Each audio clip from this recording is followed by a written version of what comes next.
Waheguru Ji Ka Khalsa, Waheguru Ji Ki Fateh.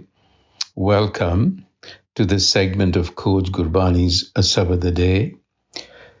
The recitation for today and the reflection is Gujari Mahalla Panjwa. This is a composition of the fifth Nanak, Gur Arjan. And the recitation first. Gujari Mahalla Panjwa, Janki Paij Savari Aap. हर हर नाम दियो गुर अवखद उतर गयो सब ताप रहाओ हर गोबिंद रखयो परमेश्वर अपनी कृपा धार मिटी बियाद सर्ब सुख होए हर गुण सदा विचार अंगीकार कियो मेरे करता गुरपूरे की वड्याई अब चल नीव तरी गुर नानक नित नित चढ़ै Sawai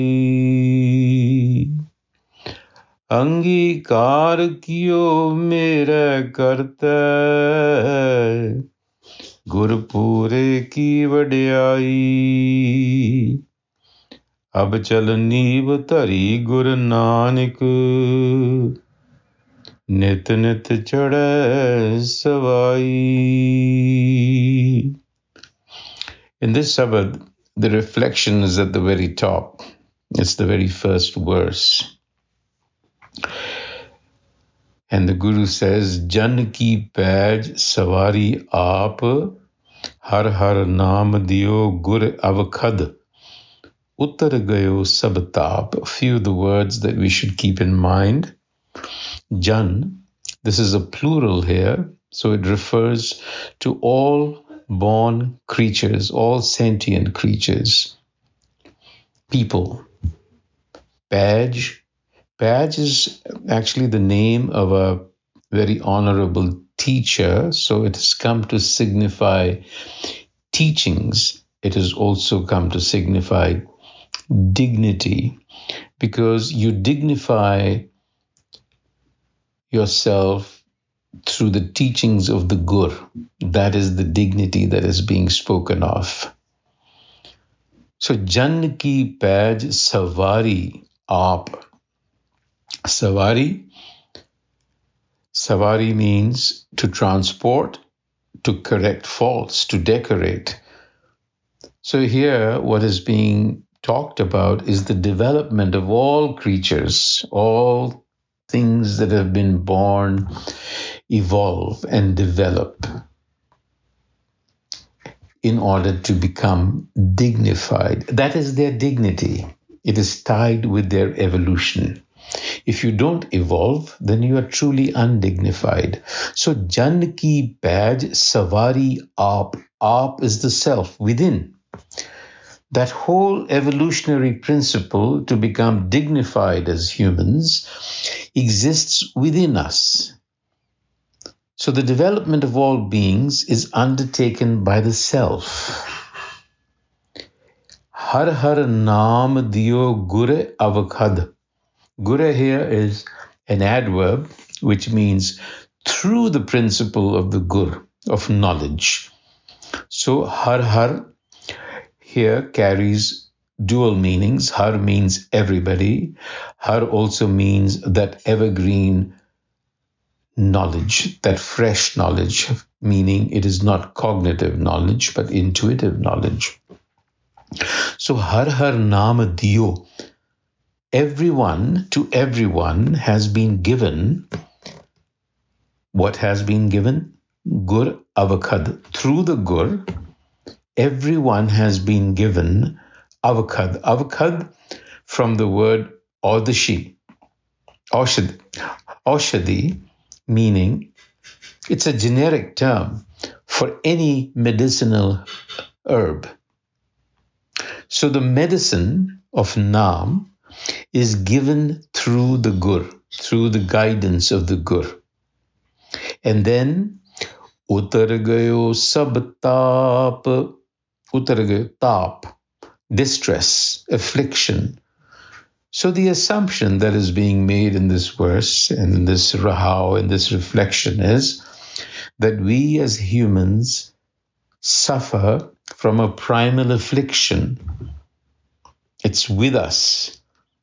And pray, what is it? It is called haume, ego. And it is that primal separation, ego, that is our affliction. It is like an open, festering wound that requires medicine. So that primal affliction has an innate cure. It's within you, and it is called Nam, self-knowledge. It acts as the medicine. And the medicine of Nam really is to cultivate self-knowledge, wisdom, which then has to be embodied in life as virtues.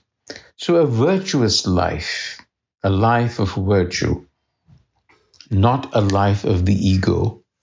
That is the contrast that is being made here. And that is the central message.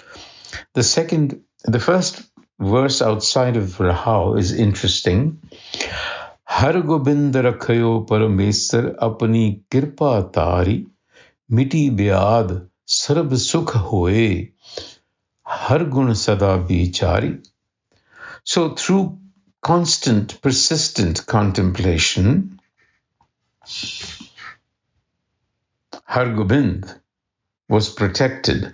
Now you see there is a little confusion because the word Har Gobind is traditionally interpreted as a reference to the sixth Guru, Guru Har Gobind, and it is believed that this sabad is a thanksgiving for his recovery from an illness, and that is really the subject. Now, to my mind, one could easily raise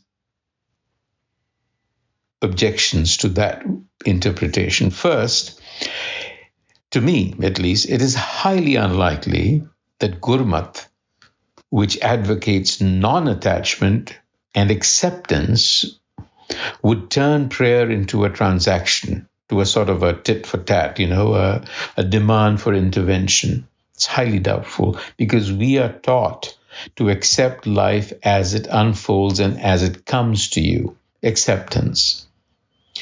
And second, if you look at the context of the Sabbath as we are going to, you will find that it doesn't support such a view.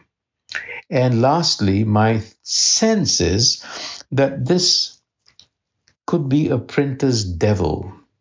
Har Gobind should have perhaps been printed as two words. Har, the self, which is Gobind, the protector, who is also the protector. He's also Parmesar. Har Gobind rakhayo Parmesar.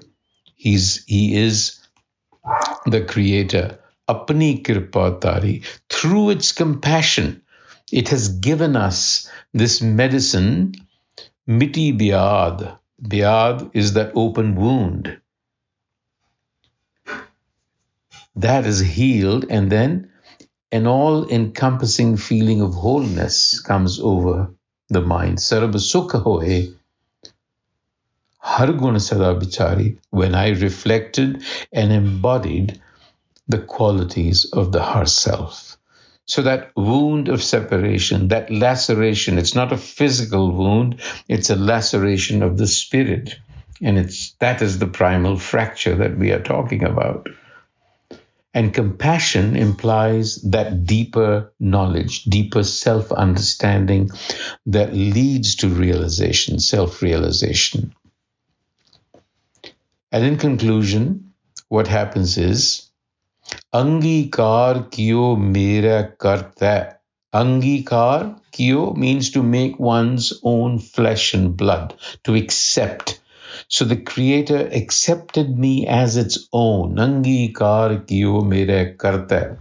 Gurpure ki vadiyai, quality, favor. This is the quality of the Gur, and it is also the favor of the Gur, that it enables me to connect with my Creator. And it did so by, how did it do that? Abajal neev tari Gur Nanak. The Gur laid the foundation, which was steadfastness, unmoving, abachal, neev, that was the foundation. Tari Guru Nanak, nit nit chada savai. Nit nit means every day. It represents the idea of persistence. So the Guru is saying that under the guidance of the Gur, I persisted. I persisted and I persisted. Chada means to move towards, to climb towards. I moved towards Savai. Savai means to exceed by a quarter. What that means is that I gradually started to exceed myself, break my limitations, move quarter by quarter, bit by bit, until this became my second nature, because that is the meaning of Savai also. Nature, your second nature. You persist in cultivating virtue and in self-knowledge until it becomes your second nature. That is today's reflection. Vaheguru Ji ka Khalsa, Vaheguru Ji ki Fateh.